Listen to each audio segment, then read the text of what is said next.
So we're very happy to be partnering with the City of Prague as Mastercard with our Global Cities initiative. For us, the initiative we call City Possible is the bringing together of public sector, private partnerships, and academia to create three things. First of all, the first part we call the Center for Connected Cities, which is the bringing together of thought leadership and really making sense of so much information that's available, as well as how the private and the public sector are cooperating together on a global basis to create innovation, efficiencies, and improve the quality of life of citizens. That's the first part. The second part, we are creating a series of leading global solutions, again in partnership with key cities, that will then be made available to cities around the world. So this is really the area of innovation around the big global challenges that cities are facing today, with such a high rate of urbanization, with stresses and challenges on infrastructure and services, and citizens in cities finding their lives are becoming increasingly challenged and increasingly more difficult.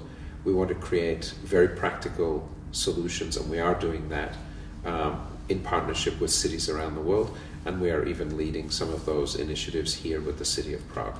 That's the second part. And the third part of the City Possible platform is a whole rethink on how we scale these solutions, leveraging a new model for public and private partnerships, and leveraging a new model that allows cities to tap into clever sources of value to scale these solutions, both domestically and in partnership with other cities around the world. So that's what we are doing. We are engaged with over 120 cities around the world.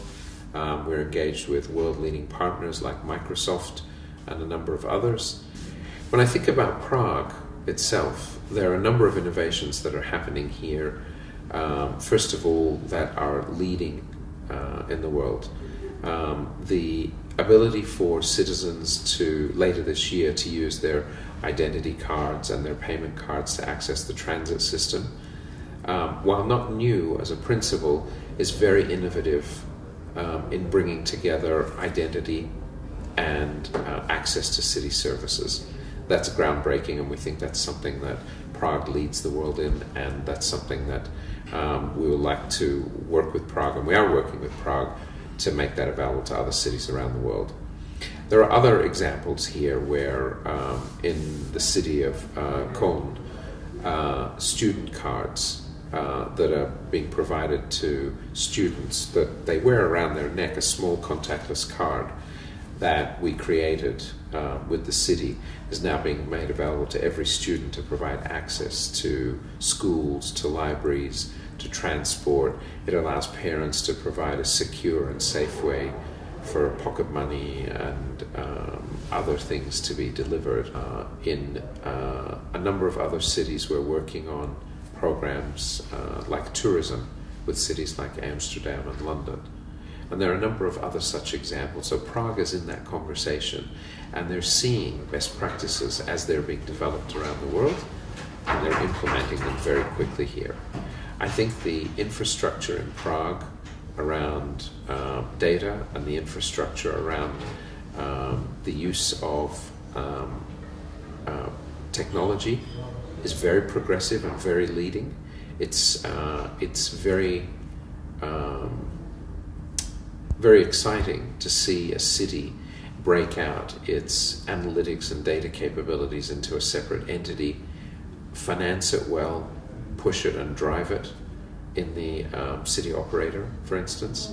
And that's also a model that we think is very bold and very progressive for Prague. So in a nutshell, we're very excited about the prospects for Prague. We see a lot of early adoption characteristics. We see a lot of things that can improve the life of citizens, whether it's the efficiency of moving around the city, or the cost of services, or their ability to use shared services in a very efficient manner. That's very exciting. We also see Prague as a very significant contributor worldwide as we think about the work we're doing with cities around the world.